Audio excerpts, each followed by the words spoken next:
Hello everyone, इस video में हम क्लास 10 सिविक्स के लास्ट चैप्टर को कंप्लीट करेंगे जिसका नाम है outcomes of democracy.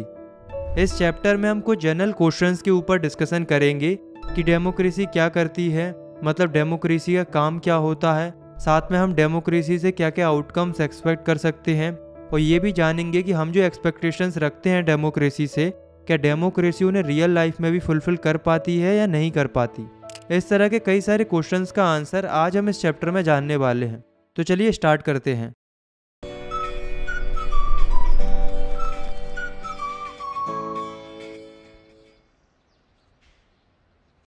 First topic है हमारा how do we assess democracies outcomes, मतलब हम डेमोक्रेसी के आउटकम्स को असेस कैसे कर सकते हैं, मतलब ये कैसे पता कर सकते हैं कि डेमोक्रेसी के आउटकम्स अच्छे हैं या बुरे हैं, अगर अच्छे हैं तो कितने अच्छे हैं। तो ये सब हम पता कर सकते हैं डेमोक्रेसी को अदर फॉर्म ऑफ गवर्नमेंट से कंपेयर करके, क्योंकि कंपेयर करेंगे तभी तो पता चलेगा कि डेमोक्रेसी क्यों अच्छी है। तो सबसे पहले तो हम ये पढ़ते हैं कि डेमोक्रेसी अगर बाकी फॉर्म ऑफ गवर्नमेंट से अच्छी है तो वो क्यों अच्छी है। Y democracy is a better form of government. तो पहला पॉइंट है it's promote equality among citizens, मतलब डेमोक्रेसी सिटीजन्स में इक्वलिटी प्रमोट करती है, मतलब हर एक सिटीजन को इक्वल माना जाता है। दूसरा, डेमोक्रेसी हर एक इंडिविजुअल की डिग्निटी को इन्हेंस करती है, मतलब हर एक इंडिपेंडेंट के सम्मान को बढ़ाती है। तीसरा, डेमोक्रेसी डिसीजन मेकिंग की क्वालिटी को इम्प्रूव करती है, मतलब डेमोक्रेसी की वजह से अच्छे डिसीजन लिए जाते हैं। चौथा, डेमोक्रेसी कॉन्फ्लिक्ट्स को रिजॉल्व करने के लिए मेथड्स प्रोवाइड करती है। और पांचवा सबसे इम्पोर्टेंट, डेमोक्रेसी गलतियों को सुधारने का मौका देती है। जैसे आपने इलेक्शन में जिस लीडर को चुना है, अगर वो अच्छा परफॉर्म नहीं करता है तो आप उसे अगले इलेक्शन में वोट ना देकर हटा भी सकते हो। इस तरीके से डेमोक्रेसी गलतियों को सुधारने का मौका देती है। तो ये सारे पॉइंट्स देखने के बाद हमें ये पता चलता है कि डेमोक्रेसी अच्छी है अगर हम कंपेयर करते हैं बाकी अदर फॉर्म ऑफ गवर्नमेंट से। लेकिन दोस्तों, अगर हम रियलिटी में देखें तो लोगों के मन में एक डिलेमा है। डिलेमा यानी कि लोगों के मन में ऐसे विचार या लोग ऐसे सोचते हैं कि डेमोक्रेसी प्रिंसिपल्स में तो अच्छी है, लेकिन जब उन प्रिंसिपल्स को प्रैक्टिस करने की बात आती है तो प्रैक्टिस करने के मामले में डेमोक्रेसी उतनी अच्छी नहीं है। तो ऐसा लोग मानते हैं। लोगों का ये मानना गलत नहीं है, क्योंकि रियलिटी में अगर प्रैक्टिकली देखा जाए तो डेमोक्रेसी जिस तरह की प्रिंसिपल्स में दिखती है उस हिसाब की रियलिटी में नहीं दिखती। लेकिन दोस्तों, हमें एक चीज़ समझनी होगी कि डेमोक्रेसी एक just a form of government है, मतलब केवल एक तरह की गवर्नमेंट की फॉर्म है या किसी देश को चलाने का एकमात्र तरीका है। इसलिए हम जैसे आउटकम्स एक्सपेक्ट करते हैं डेमोक्रेसी से, अक्सर वो आउटकम हमें रियलिटी में देखने को नहीं मिलते। पर कुछ ऐसे आउटकम्स हैं जो हम हर एक डेमोक्रेसी से एक्सपेक्ट कर सकते हैं। मतलब अगर किसी कंट्री में हम डेमोक्रेसी कह रहे हैं तो उनमें ये बेसिक आउटकम्स तो देखने को मिलेंगे ही मिलेंगे। तो ये कुछ पॉलिटिकल आउटकम्स है डेमोक्रेसी के, that is accountable, responsible and legitimate government. मतलब डेमोक्रेसी की जब भी बात होगी तो उसमें ये तीन चीज़ें तो देखने को मिलेंगी ही मिलेंगी। पहली कि वो अकाउंटेबल होगी, यानी कि वो जवाबदेही होगी, यानी कि लोगों को आंसरेबल होगी। दूसरी वो रिस्पॉन्सिबल होगी, यानी कि जिम्मेदार होगी। और तीसरी वो लेजिटिमेट होगी, यानी कि जेन्युइन होगी, ट्रस्टवर्दी होगी। तो सबसे पहले अकाउंटेबल देखते हैं कि हाउ डेमोक्रेसी इज अकाउंटेबल। तो सबसे पहली बात है कि हम डेमोक्रेसी को अकाउंटेबल इसलिए कहते हैं क्योंकि डेमोक्रेसी में लोगों के पास राइट होता है अपने रिप्रेजेंटेटिव को चूज करने का इलेक्शन की मदद से, और यही इलेक्टिव रिप्रेजेंटेटिव गवर्नमेंट फॉर्म करते हैं और लोगों के बिहाफ पर पार्टिसिपेट करते हैं डिसीजन मेकिंग प्रोसेस में, मतलब लोगों के लिए डिसीजन लेते हैं। इसलिए ये लोग जनता के लिए आंसरेबल भी होते हैं, यानी कि अकाउंटेबल होते हैं। और जिन इलेक्टिव रिप्रेजेंटेटिव को हमने चुना है वो अच्छे से काम कर रहे हैं या नहीं कर रहे हैं, ये भी लोगों को पता होता है, क्योंकि हमारी डेमोक्रेसी में ट्रांसपेरेंसी होती है। ट्रांसपेरेंसी मतलब कि सरकार किस तरीके से काम कर रही है ये लोगों से छिपा नहीं होता, लोगों को पता होता है। इसलिए लोगों को अगर ये लगता है कि उनके चुने गए रिप्रेजेंटेटिव सही से काम नहीं कर रहे हैं तो लोगों के पास पूरा मौका होता है कि वे अगली बार इलेक्शन में उन्हें ना चुनकर अपनी मर्जी से नए रिप्रेजेंटेटिव भी चुन सकते हैं। दोस्तों, कई सारे लोगों का मानना ये है कि जो डेमोक्रेटिक गवर्नमेंट होती है वो नॉन डेमोक्रेटिक गवर्नमेंट के कंपैरिजन में थोड़ी कम इफिशिएंट होती है, यानी कि बाकी नॉन डेमोक्रेटिक गवर्नमेंट के कंपैरिजन में डेमोक्रेसी उतनी फास्ट नहीं होती। तो ऐसा लोग क्यों सोचते हैं? तो ऐसा लोग इसलिए सोचते हैं क्योंकि जो नॉन डेमोक्रेटिक गवर्नमेंट होती है उनकी डिसीजन मेकिंग प्रोसेस बहुत क्विक होती है और इफेक्टिव होती है, क्योंकि नॉन डेमोक्रेटिक गवर्नमेंट में जो रूलर होते हैं उन्हें किसी से पूछना नहीं पड़ता, वे खुद में ही इंडिपेंडेंट होते हैं। इसलिए वे डेमोक्रेटिक गवर्नमेंट के कंपैरिजन में क्विक डिसीजन ले पाते हैं। लेकिन वहीं अगर हम डेमोक्रेटिक गवर्नमेंट की बात करें तो वो अकाउंटेबल होती है, उन्हें लोगों को आंसर करना पड़ता है। इसलिए डेमोक्रेसी में डिसीजन मेकिंग में बहुत टाइम लगता है, क्योंकि डेमोक्रेसी में सारे लोग मिलकर डिसीजन लेते हैं और पूरी जनता के हिसाब से डिसीजन लेते हैं। यानी कि डेमोक्रेसी बेस्ड होती है आइडिया ऑफ डिलेबरेशन और निगोशिएशन के ऊपर। इसलिए डेमोक्रेसी में डिसीजंस भले ही डिले होते हैं पर वो बहुत अच्छे डिसीजन निकल के आते हैं। अब हम दूसरा आउटकम देखते हैं जो कि हर एक डेमोक्रेसी में देखने को मिलता है कि डेमोक्रेसी एक रिस्पॉन्सिव गवर्नमेंट होती है। क्यों होती है?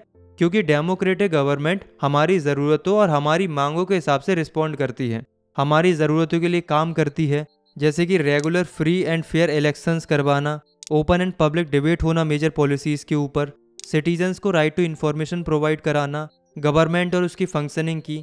तो इन सारी ज़रूरतों के लिए डेमोक्रेटिक गवर्नमेंट ही रिस्पॉन्सिबिलिटी लेती है। भले ही डेमोक्रेसी कुछ एक्सपेक्टेशंस को पूरा करने में पीछे रह जाती है, लेकिन कई जो बेसिक नीड्स और डिमांड्स होती हैं उनमें डेमोक्रेसी अच्छे से रिस्पॉन्स करती है। इसलिए हम डेमोक्रेसी को एक रिस्पॉन्सिबल गवर्नमेंट कहते हैं। तीसरा है, डेमोक्रेसी साथ ही साथ लेजिटिमेट भी होती है, यानी कि जेन्युइन या ट्रस्टवर्दी होती है, जिस पर हम भरोसा कर सकते हैं, क्योंकि इसमें रेगुलर इलेक्शन होते हैं और हम अपने मनपसंद रिप्रेजेंटेटिव्स चुनते हैं। अब दोस्तों ऐसा नहीं है कि वो डेमोक्रेटिक गवर्नमेंट है तो वो आपको हमेशा ही सेटिस्फाई करेगी।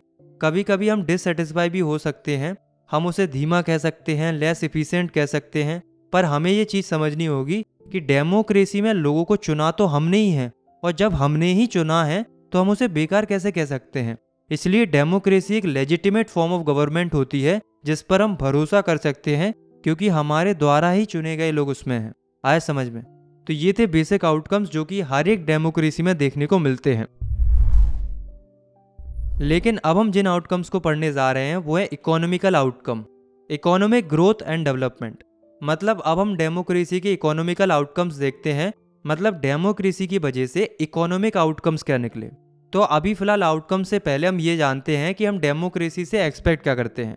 तो हम डेमोक्रेसी से यही एक्सपेक्ट करते हैं कि हमें गुड गवर्नेंस देखने को मिले, मतलब अच्छी सरकार देखने को मिले, और साथ ही साथ अच्छी इकोनॉमिक ग्रोथ देखने को मिले कंट्री की।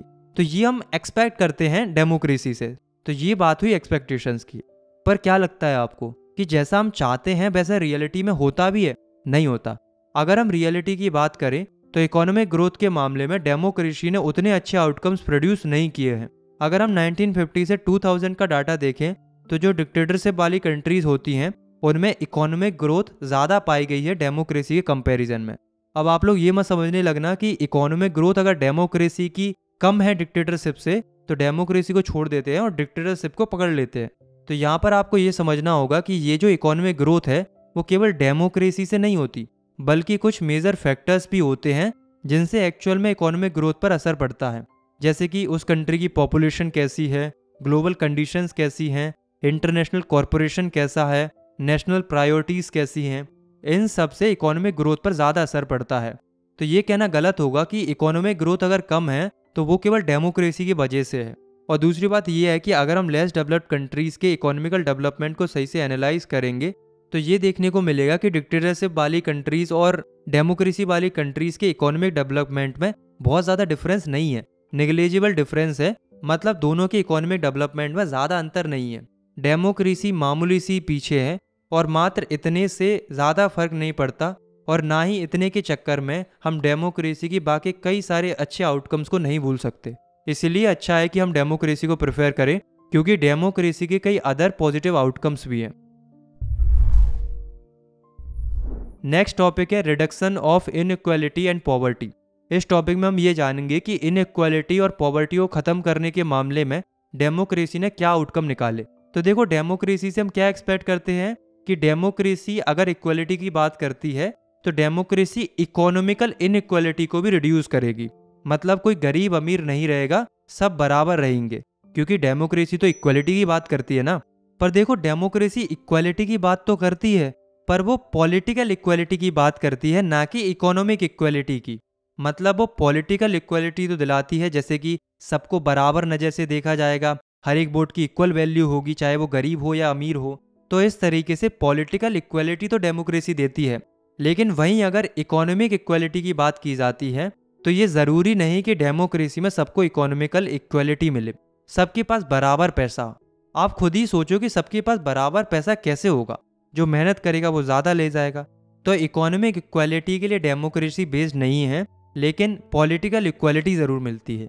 इसी के चलते ऐसा देखा जाता है कि कुछ ही नंबर ऑफ लोग अल्ट्रा रिच होते हैं और ज़्यादातर वेल्थ और इनकम कुछ ही लोगों के हाथ होती है, और ज़्यादा लोगों के पास बहुत ही कम वेल्थ होती है। यानी कि डिसप्रोपोर्शनलिटी बढ़ रही है, गरीब और गरीब होता जा रहा है और अमीर होता जा रहा है। इसलिए क्या हो रहा है कि जो बॉटम के लोग हैं यानी कि गरीब लोग हैं, वो अपनी बेसिक नीड्स को ही फुलफिल नहीं कर पा रहे हैं। ये जो पुअर लोग होते हैं वो लार्ज प्रपोजन में होते हैं, इसलिए इनके पास वोट्स भी ज़्यादा होते हैं। तो इलेक्शन के टाइम पर कोई भी पार्टी ये नहीं चाहती कि ये गरीब लोग उनके वोट बैंक से बाहर जाएं। इसलिए ये सबसे बोलते तो यही है कि ये पॉवर्टी ख़त्म करेंगे, लेकिन जीतने के बाद पॉवर्टी रह ही जाती है। तो कहने का मतलब ये है कि हम डेमोक्रेसी से एक्सपेक्ट भले ही करते हैं कि कंट्री में इकोनॉमिक इक्वलिटी भी आए, सब गरीब अमीर सब समान हो जाए, पर वो एक्सपेक्टेशन ही रहती है, क्योंकि उस लेवल पर ये संभव नहीं है। तो यहाँ पर आउटकम उतना पॉजिटिव नहीं है। तो ये हमने देखा इक्वलिटी के टर्म पर। नेक्स्ट हम पढ़ते हैं एकोमोडेशन ऑफ सोशल डाइवर्सिटी। मतलब डेमोक्रेसी सोशल डाइवर्सिटी को एकोमोडेट करने के मामले में क्या क्या आउटकम्स प्रोड्यूस करती है। तो देखो, सबसे पहले हम ये समझते हैं कि ये सोशल डाइवर्सिटी क्या होती है। तो सोशल डाइवर्सिटी मतलब जो अलग अलग प्रकार के लोग रहते हैं, जो विविधता सोसाइटी में देखने को मिलती है, जैसे कि जेंडर को लेकर, रिलीजन को लेकर, कास्ट को लेकर, और भी कई तरीके से जो लोग बटे हुए होते हैं, इन्हीं को हम सोशल डाइवर्सिटी कहते हैं। मतलब भांति भांति प्रकार के अलग अलग तरह के लोग देखने को मिलते हैं, अलग अलग ग्रुप के लोग देखने को मिलते हैं। तो डेमोक्रेसी क्या करती है, इसी सोशल डाइवर्सिटी को एकोमोडेट करती है, यानी कि लोगों को आपस में एक साथ जोड़ के रखती है। देखो, डेमोक्रेसी से हम एक्सपेक्ट क्या करते हैं, हम एक्सपेक्ट ये करते हैं कि डेमोक्रेसी की वजह से हार्मोनियस सोशल लाइफ देखने को मिले। मतलब सभी तरह के लोग बिना लड़े झगड़े एक साथ रहें खुशी खुशी। तो ये हम एक्सपेक्ट करते हैं डेमोक्रेसी से। तो क्या ये डेमोक्रेसी इस एक्सपेक्टेशन को पूरा कर पाती है?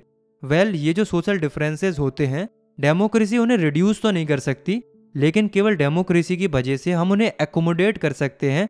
मतलब सबको एक साथ जोड़ के रखा जा सकता है, लोग खुशी खुशी एक साथ रह सकते हैं बिना लड़े और बिना कॉन्फ्लिक्ट्स के। और ऐसा करना केवल डेमोक्रेसी में ही संभव है, बाकी नॉन डेमोक्रेटिक कंट्रीज में तो ये भी करना मुश्किल है। एकोमोडेशन केवल डेमोक्रेसीज में ही हो सकता है। अब दोस्तों, अगर हम डेमोक्रेसी को अकोमोडेटिव कह रहे हैं, तो डेमोक्रेसी एकोमोडेटिव तभी होगी जब वो ये दो कंडीशन फॉलो करेगी। केवल ये कह देने से कि हमारे पास डेमोक्रेसी है, इस चीज़ से सोशल डाइवर्सिटी एकोमोडेट नहीं हो जाती। दो कंडीशन भी फुलफिल होनी चाहिए। पहली कि जो मेजॉरिटी होगी उसे माइनॉरिटी के साथ मिलके काम करना होगा, मिलके चलना होगा। दूसरा, हमें ये पता है कि डेमोक्रेसी का मतलब होता है रूल ऑफ मेजॉरिटी, यानी कि मेजॉरिटी ऑफ लोग जिन्हें चुनते हैं वही लोग सरकार चलाते हैं। लेकिन इसका मतलब ये नहीं है कि मेजॉरिटी कम्युनिटी रूल करे, क्योंकि रूल मेजॉरिटी का है, मेजॉरिटी कम्युनिटी का नहीं है। इसी का एग्जाम्पल है श्रीलंका। हमने देखा था कि श्रीलंका भले ही अपने आप को डेमोक्रेटिक कहता था, पर वहाँ मेजॉरिटी रूल नहीं था, बल्कि मेजॉरिटी कम्युनिटी रूल था, जिसकी वजह से वहाँ कॉन्फ्लिक्ट्स देखने को मिले। तो कहने का मतलब ये है कि डेमोक्रेटिक गवर्नमेंट सबसे बेस्ट आउटकम्स प्रोड्यूस करके देती है सोशल डाइवर्सिटी को एकोमोडेट करने के मामले में, बशर्ते उस डेमोक्रेसी में ये दो कंडीशन फॉलो होनी चाहिए। आया समझ में? लास्ट टॉपिक है dignity and freedom of citizen. इसमें हम ये जानेंगे कि सिटीजन की डिग्निटी और फ्रीडम को लेकर डेमोक्रेसी की क्या स्थिति है। तो डेमोक्रेसी की अगर हम बात करें तो किसी इंडिविजुअल की डिग्निटी और फ्रीडम को प्रमोट करने के मामले में डेमोक्रेसी से अच्छी कोई भी फॉर्म ऑफ गवर्नमेंट नहीं है। अगर हम वर्ल्ड वाइड डेमोक्रेसीज की भी बात करें तो रिस्पेक्ट और फ्रीडम को लेकर डेमोक्रेसीज को काफ़ी रिकॉग्निशन मिला है, लेकिन स्टिल अभी भी थोड़ी बहुत कमियां हैं। क्यों? क्योंकि हिस्टोरिकली हमने देखा है कि जो हमारी सोसाइटी है वो मेल डोमिनेटिंग सोसाइटी रही है, जिसमें महिलाओं ने काफ़ी स्ट्रगल किया है, लेकिन फिर उन्होंने इक्वालिटी के लिए आवाज़ उठाई, जिसके चलते मैन के साथ साथ वुमेन को भी रिकॉग्निशन मिला है। लेकिन इसके बावजूद भी अभी भी वुमेन्स को डिसरिस्पेक्ट फेस करनी पड़ती है। लेकिन अच्छी बात यह है कि डेमोक्रेसी की वजह से वे अपने राइट्स के लिए एटलीस्ट लड़ सकती हैं। बाकी फॉर्म्स ऑफ गवर्नमेंट में तो ऐसा करना भी मुश्किल है। अगर हम अपनी इंडिया की बात करें तो इंडिया में डेमोक्रेसी की वजह से जो डिसएडवांटेजेस कास्ट हैं उन्हें भी इक्वल स्टेटस और अपॉर्चुनिटीज़ मिल पाती हैं, लेकिन फिर भी कास्ट बेस्ड डिस्क्रिमिनेशन तो अभी भी देखने को मिलता है। पर बात वही है कि डेमोक्रेसी इंकरेज करती है सिटीजन्स को, मौका देती है कि वो अपने राइट्स के लिए लड़ सकते हैं। तो डेमोक्रेसी लोगों की डिग्निटी और फ्रीडम के लिए बाकी फॉर्म्स ऑफ गवर्नमेंट से अच्छी साबित होती है। तो ये था हमारी सिविक्स का लास्ट चैप्टर। आई होप आपको ये वीडियो पसंद आई होगी। अगर आपको ये वीडियो पसंद आई तो लाइक कर सकते हो, चैनल को सब्सक्राइब कर सकते हो। मिलते हैं इसकी नेक्स्ट वीडियो में, तब तक के लिए टेक केयर, बाय बाय।